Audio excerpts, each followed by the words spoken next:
السلام علیکم دوستو، آج ہم بات کریں گے سلطنت عثمانیہ کیسے بنی، اور میں امپورٹنٹ ڈیٹیلز کے اوپر بات کروں گا کہ آپ کو فل سٹوری سمجھ میں آ سکے۔ سب سے پہلے یہ بات جان لے کہ سلمان شاہ اکائی ترک قبیلے کا لیڈر تھا۔ اس کے دو بیٹے تھے، ارطغرل غازی اور دوسرا گندوز بے۔ ارطغرل غازی 1188 میں پیدا ہوا۔ چھوٹے سے اکائی قبیلے میں پرورش ہوئی، لیکن بچپن سے ہی بہادر اور ڈیرنگ واریر تھا۔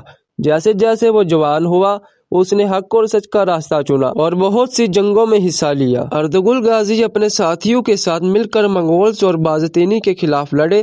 اس کی بریوری اور اسٹریٹجی کی وجہ سے ان کو کئی جگہوں میں فتح ملی۔ دھیرے دھیرے سلجوق امپائر کمزور ہونے لگا اور اناطولیہ میں چھوٹے چھوٹے قبیلے بس گئے، لیکن منگولز اور بازنطینی کے ظلم بھی بڑھ رہے تھے۔ ارطغرل نے سوچا مسلمانوں کے لیے ایک الگ اور انڈیپینڈنٹ سلطنت ہونی چاہیے۔ ارطغرل غازی کے 4 بیٹے تھے، عثمان غازی، گندوز بے، سنگرتگن بے، دھندار بے۔ لیکن عثمان غازی اپنے باپ کی طرح بہادر اور عقل مند تھا۔ اس نے ارطغرل کی سوچ کو ایک سلطنت میں بدل دیا اور اسی سے شروع ہوئی سلطنت عثمانیہ۔ ارطغرل غازی نے اپنی زندگی کے آخری وقت میں اپنے بیٹے عثمان غازی کے ساتھ وقت گزارا۔ اس نے عثمان کو ہمیشہ سکھایا، بیٹا حق اور سچ کے راستے پر ہمیشہ چلنا اور اپنے لوگوں کو پروٹیکٹ کرنا۔ ارطغرل غازی کی موت کے بعد عثمان غازی اپنے قبیلے کا لیڈر بنا، لیکن یہ وقت آسان نہیں تھا۔ منگولز اور بازنطینی کا پریشر ابھی بھی تھا اور چھوٹے چھوٹے قبیلے اپنی انڈیپینڈنس کے لیے لڑ رہے تھے۔ عثمان غازی ایک بریو اور اسٹریٹجک واریر تھا، بالکل اپنے باپ کی طرح۔ اس نے نیبورنگ ٹیریٹوریز اور فورٹس پر کنٹرول شروع کیا۔ دھیرے دھیرے اس کا قبیلے کا انفلوئنس اناطولیہ میں اسٹرانگ ہو گیا۔ عثمان غازی کی لیڈرشپ اور بریوری کی وجہ سے اس کے لوگ اس کے پیچھے کھڑے ہو گئے۔ اس نے چھوٹے قبیلے کو آرگنائز کر کے اسٹرانگ آرمی گورننس سسٹم بنایا۔ عثمان غازی نے اپنی آرمی کے ساتھ بازنطینی فورٹس اور ٹاؤنز پر ریڈز کیے۔ ہر وکٹری کے ساتھ اس کی ریپوٹیشن بڑھتی گئی۔ لوگ اس کو عثمان غازی دا بریو کے نیم سے جاننے لگے۔ یہی اس کا فاؤنڈیشن آف سلطنت بن گیا، جو آگے چل کر سلطنت عثمانیہ بنا۔ دھیرے دھیرے عثمان غازی نے ٹیریٹوری ایکسپینڈ کی۔ اس نے نیبورنگ قبیلے اور ٹاؤنز کو کانکر کیا اور ایلینس بھی بنائے۔ عثمان غازی کی پالیسی تھی اپنے لوگوں کو پروٹیکٹ کرنا، جسٹس اور فیئرنیس کا رول اسٹیبلش کرنا، ریلیجن اور کلچر کا رسپیکٹ کرنا۔ اس طرح عثمان غازی کا چھوٹا پرنسپلٹی پاورفل سلطنت عثمانیہ میں تبدیل ہو گیا۔ عثمان غازی نے آفیشلی اپنی انڈیپینڈنٹ رول کا اعلان کیا۔ یہی وقت تھا جب عثمان امپائر کا فاؤنڈیشن رکھا گیا۔ اس کی ڈیسینڈنٹس نے اس امپائر کو ایکسپینڈ کر کے سینچریز تک یورپ، ایشیا اور افریقہ میں انفلوئنس بنایا۔ عثمان غازی کے 4 بیٹے تھے، لیکن سب سے فیمس اور سکسیسر تھا اورحان غازی، عثمان غازی کا ایلڈسٹ بیٹا، جنہوں نے امپائر کو ایکسپینڈ کیا اور فرسٹ آفیشل کیپٹل بورسا بنایا۔ نمبر 2 علاؤدین بے، چھوٹے ٹیریٹوریز اور ٹریبل افیئرز ہینڈل کرتا تھا۔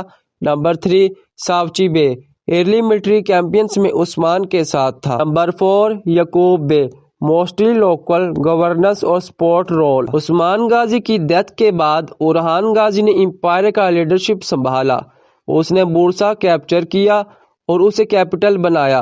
گورنمنٹ اور آرمی کا سٹرکچر کو فارملائز کیا۔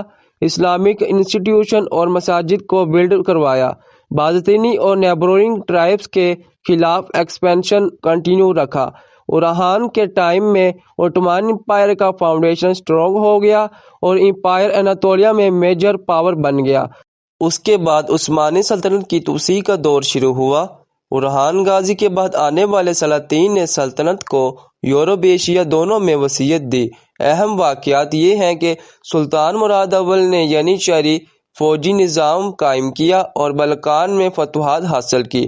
سلطان بایزید اول نے یورپی علاقوں میں عثمانیوں کی مضبوط بنیاد قائم کی۔ سلطان محمد اول اور سلطان محمد ثانی نے اندرونی اختلافات کو ختم کیا اور قسطنطنیہ 1453 میں فتح کر کے سلطنت کو ایک عالمی طاقت بنا دیا۔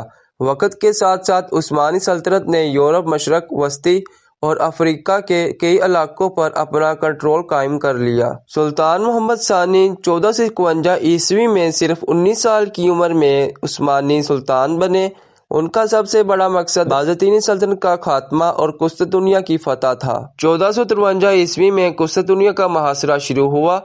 عثمانی فوج نے دیوقامت توپوں اور سخت بحری ناکہ بندی کا استعمال کیا۔ 53 دن کے طویل محاصرے کے بعد 29 مئی 1453 عیسوی کو شہر فتح ہو گیا۔ اس عظیم فتح کے بعد بازنطینی سلطنت کا مکمل خاتمہ ہو گیا۔ قسطنطنیہ کا نام بدل کر استنبول رکھا گیا اور اسے عثمانی دار حکومت بنایا گیا۔ یورپ اور ایشیا کے درمیان اہم تجارتی راستوں پر عثمانیوں کا کنٹرول قائم ہو گیا۔ فاتح قسطنطنیہ کے بعد سلطان محمد ثانی بلقان اور اناطولیہ میں فتوحات کا سلسلہ جاری رہا۔ سربیا، بوسنیا، البانیہ، ہجیریا، ایجین کے جزائر اور بحیرہ اسود کی بندرگاہیں۔ انہوں نے ایک مضبوط، بری اور بڑی فوج نظام تشکیل دیا جو اس دور میں یورپ اور مشرق وسطی میں بے مثال تھا۔ تھریس اور اناطولیہ میں موجود بازنطینی قلعوں اور باقیات کو مکمل طور پر ختم کیا۔ یونان اور بلقان کے اہم شہروں پر قبضہ کر کے عثمانی اثر و رسوخ بڑھایا۔ وینس، جینیو کے تجارتی شہروں کو سفارت کاری اور جنگ کے ذریعے عثمانی کنٹرول میں لیا۔ سلطان محمد ثانی نے عثمانی سلطنت کو ایک عالمی سپر پاور بنا دیا۔ قسطنطنیہ کو ایک عظیم ثقافتی، تعلیمی اور تعمیراتی مرکز بنا دیا۔ سلطان سلیمان قانونی کے دور سے پہلے سلطنت کی بنیاد، نظام اور مرکزی طاقت سلطان محمد فاتح نے قائم کی۔ 16ویں صدی میں سلطان سلیمان قانونی کے دور حکومت میں عثمانی سلطنت اپنے عروج پر پہنچی۔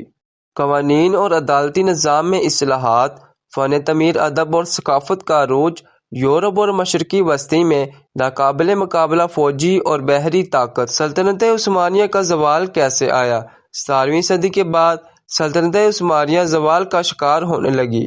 کمزور سلاطین، بدعنوانی، مسلسل جنگیں، یورپی طاقتوں کا بڑھتا ہوا دباؤ۔ 19ویں صدی میں عثمانی سلطنت کو یورپ کا بیمار آدمی کہا جانے لگا۔ سلطنت عثمانیہ کا خاتمہ کیسے ہوا؟ پہلی جنگ عظیم کے بعد عثمانی سلطنت کو شکست ہوئی۔